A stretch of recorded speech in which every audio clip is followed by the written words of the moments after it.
열왕기상 16장. 주님의 말씀이 하나니의 아들 예후에게 내려서 바하사를 두고 이렇게 말씀하셨다. 나는 너를 먼지 속에서 이끌어내어서 내 백성 이스라엘의 통치자로 삼았다. 그런데 너는 여로보암과 같은 길을 걸어서 내 백성 이스라엘로 하여금 죄를 짓게 하고 그 죄 때문에 내 분노를 사는구나. 내가 바하사와 그의 가문을 쓸어버리겠다. 그리하여 내 가문을 느밧의 아들 여로보암의 가문처럼 만들겠다. 바하사에게 속한 사람으로서 성 안에서 죽는 사람은 개들이 먹을치울 것이고 성 바깥에 들에서 죽는 사람은 하늘의 새들이 쪼아먹을 것이다. 바하사의 나머지 행적과 그가 한 것과 그의 권세, 이 모든 것은 이스라엘 왕 역대지략에 다 기록되어 있다. 바하사가 조상들과 함께 잠들어서 디르사에 묻혔다. 아들 엘라가 그의 뒤를 이어 왕이 되었다. 주님께서 예언자 하나니의 아들 예후를 시키셔서 바하사와 그의 가문에게 말씀하셨다. 바하사가 여로보암의 가문처럼 주님께서 보시기에 악한 일을 함으로 주님의 노를 격동하였을 뿐만 아니라 여로보암의 가문을 치기까지 했기 때문이다. 유다의 아사왕 제26년에 바하사의 아들 엘라가 이스라엘의 왕이 되어서 디르사에서 2해 동안 다스렸다. 그러나 엘라의 신하이며 병거부대의 절반을 지휘하는 시므리 장군이 엘라에게 반기를 들었다. 그때 엘라는 디르사에 있는 아르사 국내 대신의 집에서 술을 마시고 취해 있었는데 시므리가 들어가서 엘라를 쳐 죽였다. 유다의 아사왕 제27년에 시므리가 엘라를 대신하여 이스라엘의 왕이 되었다. 시므리는 왕위에 올라서 바하사 가문에 딸린 사람은 모두 죽였는데 바하사 가문의 남자는 일가 친척이든지 친구이든지 한 사람도 남겨두지 않았다. 시므리는 주님께서 예후 예언자를 시키셔서 바하사에게 말씀하신 대로 바하사 가문의 모든 사람을 멸망시켰다. 이것은 바하사와 그의 아들 엘라가 지은 모든 죄 때문이다. 그들은 자기들만 죄를 지은 것이 아니라 우상을 만들어서 이스라엘에게 죄를 짓게 하였으므로 이스라엘의 주 하나님의 분노를 샀다.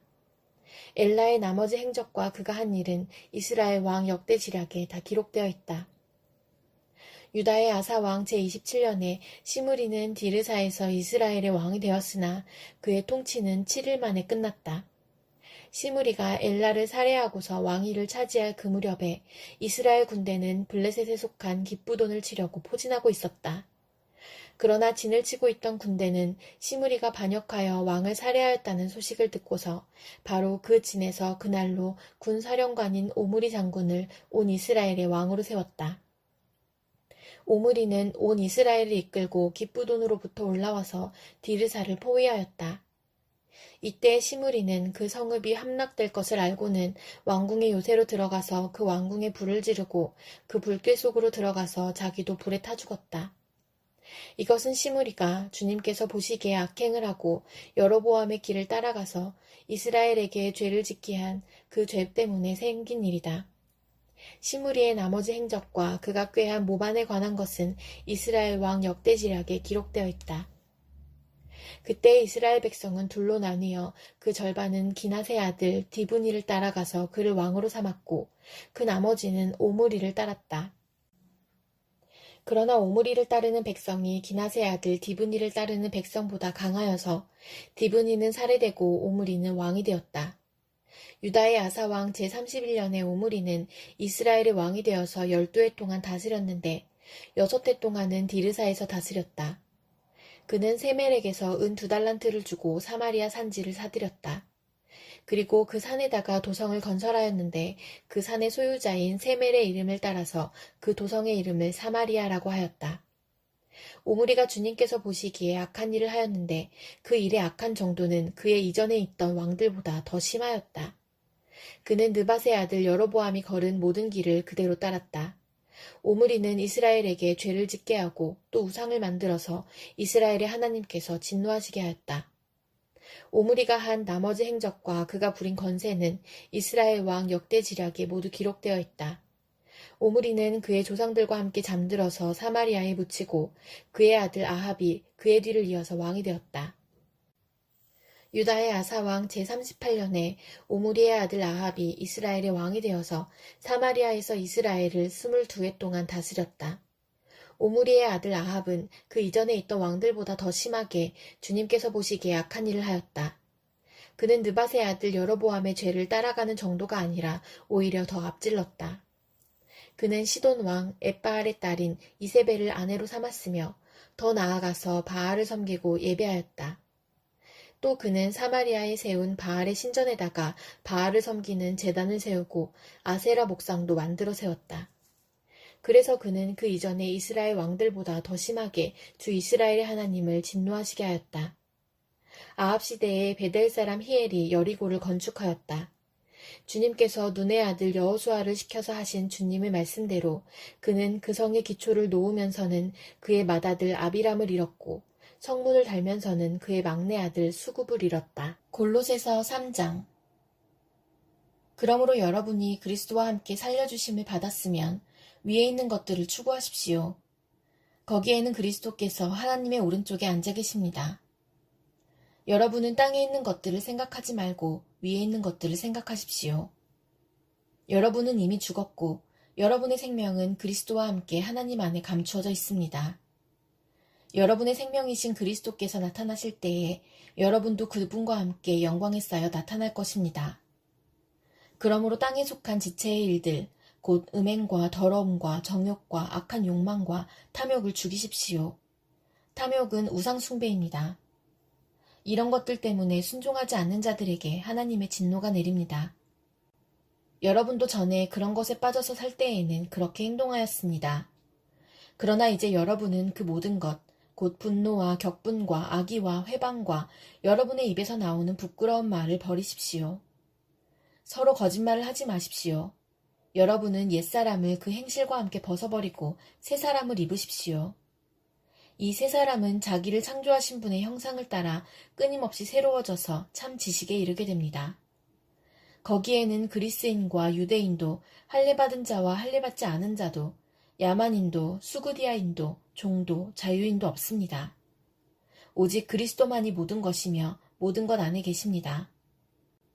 그러므로 여러분은 하나님의 택하심을 입은 사랑받는 거룩한 사람답게 동정심과 친절함과 겸손함과 온유함과 오래 참음을 옷 입듯이 입으십시오. 누가 누구에게 불평할 일이 있더라도 서로 용납하여 주고 서로 용서하여 주십시오. 주님께서 여러분을 용서하신 것과 같이 여러분도 서로 용서하십시오. 이 모든 것 위에 사랑을 더하십시오. 사랑은 완전하게 묶는 띠입니다. 그리스도의 평화가 여러분의 마음을 지배하게 하십시오. 이 평화를 누리도록 여러분은 부르심을 받아 한 몸이 되었습니다. 또 여러분은 감사하는 사람이 되십시오. 그리스도의 말씀이 여러분 가운데 풍성히 살아있게 하십시오. 온갖 지혜로 서로 가르치고 권고하십시오. 감사한 마음으로 시와 찬미와 신령한 노래로 여러분의 하나님께 마음을 다하여 찬양하십시오. 그리고 말이든 행동이든 무엇을 하든지 모든 것을 주 예수의 이름으로 하고 그분에게서 힘을 얻어서 하나님 아버지께 감사를 드리십시오. 아내되니 여러분, 남편에게 순종하십시오. 이것이 주님 안에서 합당한 일입니다. 남편 되니 여러분, 아내를 사랑하십시오. 아내를 모질게 대하지 마십시오. 자녀 되니 여러분, 모든 일에 부모에게 복종하십시오. 이것이 주님을 기쁘게 해드리는 일입니다. 어버이 되니 여러분, 여러분의 자녀들을 격분하게 하지 마십시오. 그들의 의기를 꺾지 않아야 합니다. 종으로 있느니 여러분, 모든 일에 육신의 주인에게 복종하십시오. 사람을 기쁘게 하는 자들처럼 눈가림으로 하지 말고 주님을 두려워하면서 성실한 마음으로 하십시오. 무슨 일을 하든지 사람에게 하듯이 하지 말고 주님께 하듯이 진심으로 하십시오. 여러분은 주님께 유산을 상으로 받는다는 사실을 기억하십시오. 여러분이 섬기는 분은 주 그리스도이십니다. 불의를 행하는 사람은 자기가 행한 불의의 대가를 받을 것입니다. 거기에는 사람을 보고 차별을 하는 일이 없습니다. 에스겔 46장. 나 주 하나님이 말한다. 안뜰의 동쪽 중문은 이래는 엿새 동안 잠가두었다가 안식일에 열고 또 매달 초하루에도 열어야 한다. 왕은 바깥 마당에서 이 문의 현관으로 들어와서 문설주 곁에 서 있어야 한다. 제사장들이 그의 번제물과 화목제물을 바치는 동안에는 그가 그 대문의 문지방 앞에서 엎드려 경배하고 바깥으로 나가야 한다. 그 문은 저녁 때까지 닫지 말아야 한다. 이 땅의 백성도 안식일과 매월 초하루에는 이 문 어귀에서 주 앞에 엎드려 경배해야 한다. 왕의 안식일에 주께 바쳐야 할 번제물은 흠없는 어린 양 6마리와 흠없는 순양 1마리이다. 곡식 제물은 순양 1마리에는 밀가루 1에바를 곁들여 바치고 어린 순양에는 밀가루를 원하는 만큼 곁들여 바쳐야 하고 밀가루 1에바에는 기름 1흰을 곁들여 바쳐야 한다. 매달 초하루에는 흠없는 수송아지 1마리와 어린 양 6마리와 순양 1마리를 흠없는 것으로 바쳐야 한다.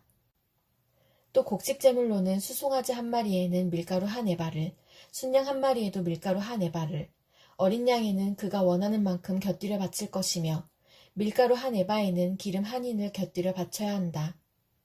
왕이 성전에 들어올 때에는 중문의 현관으로 들어왔다가 나갈 때에도 그 길로 나가야 한다.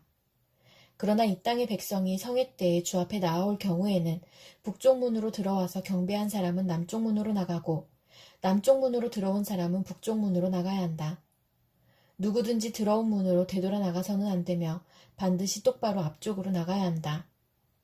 백성이 들어올 때에 왕도 그들과 함께 들어왔다가 그들이 나갈 때에 왕도 나가야 한다.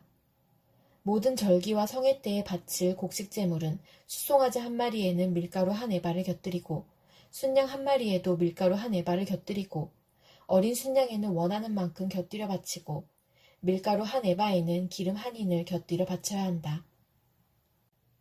왕이 스스로 하고 싶어서 번제물이나 화목제물을 주에게 바치려고 하면 그에게 동쪽으로 난 대문을 열어주어야 한다. 그는 안식일에 자신의 번제물이나 화목제물을 바친 것과 같이 하고 밖으로 나간 다음에는 그 문을 닫아야 한다.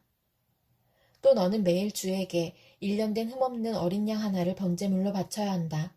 너는 아침마다 그것을 바쳐야 한다. 아침마다 바치는 번제물에는 밀가루 6분의 1 에바와 그것을 반죽할 기름 3분의 1 흰을 곁들여 바쳐야 한다. 이것이 주에게 바치는 곡식제물로서 영원히 지킬 규례이다. 이렇게 제사장들은 아침마다 어린 양과 곡식제물과 기름을 준비하여 정규적으로 드리는 번제물로 바쳐야 한다. 나 주 하나님이 말한다. 만일 왕이 자신의 아들 가운데서 어떤 아들에게 유산을 떼어서 선물로 주면 그것은 아들의 재산이 된다. 이런 것은 유산으로서 아들의 재산이 된다. 그러나 만일 왕이 어떤 신하에게 유산을 떼어서 선물로 주면 그것은 희년까지만 그 신하의 소유가 되고 희년이 지나면 왕에게로 되돌아간다. 왕의 유산은 그의 아들들의 것으로서 오직 그들의 차지가 되어야 한다. 왕은 백성의 유산을 빼앗고 그들을 폭력으로 내쫓아서 그들의 유산을 차지해서는 안 된다. 왕은 자신의 재산만을 떼어서 자식들에게 유산으로 나누어 주어야 한다. 그래서 내 백성 가운데서는 아무도 자신의 재산을 잃고 멀리 흩어져 다니는 일이 없게 하여라. 그런 다음에 그가 나를 데리고 중문 곁에 있는 통로로 북쪽에 있는 제사장들의 거룩한 방에 이르렀는데 거기에서 보니 그 거룩한 방들의 뒤편 서쪽에 빈터가 하나 있었다. 그가 나에게 일러주었다. 여기가 제사장들이 속건 제물과 속죄 제물을 삶으며 곡식 제물을 굽는 장소다. 그들이 그 제물을 바깥들로 들고 나갔다가 그 거룩한 제물에 백성이 해를 입게 하는 일이 없게 하려고 한 것이다.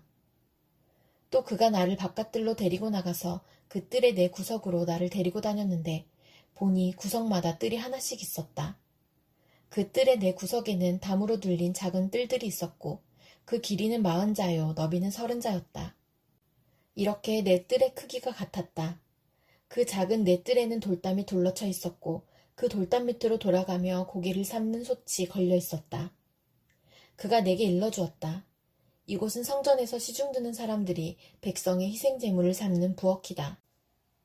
시편 102편. 주님, 내 기도를 들어주시고 내 부르짖음이 주님께 이르게 해주십시오. 내가 고난을 받을 때에 주님의 얼굴을 숨기지 마십시오. 내게 주님의 귀를 기울여 주십시오. 내가 부르짖을 때에 속히 응답하여 주십시오. 아, 내 날은 연기처럼 사라지고 내 뼈는 화로처럼 달아올랐습니다. 음식을 먹는 것조차 잊을 정도로 내 마음은 풀처럼 시들어서 말라버렸습니다. 신음하다 지쳐서 나는 뼈와 살이 달라붙었습니다. 나는 광야의 올빼미와도 같고 폐허더미에 사는 부엉이와도 같이 되었습니다. 내가 누워서 잠을 이루지 못하는 것이 마치 지붕 위에 외로운 새 한 마리와도 같습니다. 원수들이 종일 나를 모욕하고 나를 비우는 자들이 내 이름을 불러 저주합니다. 나는 죄를 밥처럼 먹고 눈물 섞인 물을 마셨습니다. 주님께서 저주와 진노로 나를 들어서 던지시니 내 사는 날이 기울어지는 그림자 같으며 말라가는 풀과 같습니다. 그러나 주님은 영원히 보좌에서 다스리시며 주님의 이름은 대대로 찬양을 받을 것입니다. 주님, 일어나셔서 시온을 긍휼히 여겨주십시오. 때가 왔습니다. 시온에 은혜를 베푸실 때가 왔습니다. 주님의 종들은 시온의 돌들만 보아도 즐겁습니다. 그 티끌에도 정을 느낍니다. 문 나라가 주님의 이름을 두려워하고 이 땅의 왕들이 주님의 영광을 두려워할 것입니다. 주님께서 시온을 다시 세우시고 그 영광 가운데 나타나실 것이기 때문입니다. 헐벗은 사람의 기도를 들으시며 그들의 기도를 업신여기지 않을 것입니다. 다음 세대가 읽도록 주님께서 하신 일을 기록하여라. 아직 창조되지 않은 백성이 그것을 읽고 주님을 찬양하도록 하여라. 주님께서 성소 높은 곳에서 굽어보시고 하늘에서 땅을 살펴보셨다. 갇힌 사람들의 쉬는 소리를 들으시고 죽게 된 사람들을 풀어놓아 주셨다. 시온에서 주님의 이름이 널리 퍼지고 예루살렘에서 주님께 드리는 찬양이 울려 퍼질 때에 뭇 백성이 다 모이고 뭇 나라가 함께 주님을 섬길 것이다. 나는 아직 한창 때인데 기력이 쇠하여지다니 주님께서 나의 목숨 거두시려나. 나는 아뢰었다. 나의 하나님, 중년의 나를 데려가지 마십시오. 주님의 횟수는 대대로 무궁합니다. 그 옛날 주님께서는 땅의 기초를 놓으시며 하늘을 손수 지으셨습니다. 하늘과 땅은 모두 사라지더라도 주님만은 그대로 계십니다. 그것들은 모두 옷처럼 낡겠지만 주님은 옷을 갈아입듯이 그것들을 바꾸실 것이니 그것들은 다만 지나가 버리는 것일 뿐입니다. 주님은 언제나 한결같습니다. 주님의 횟수에는 끝이 없습니다. 주님의 종들의 자녀는 평안하게 살 것이며 그 자손도 주님 앞에 굳건하게 서 있을 것입니다.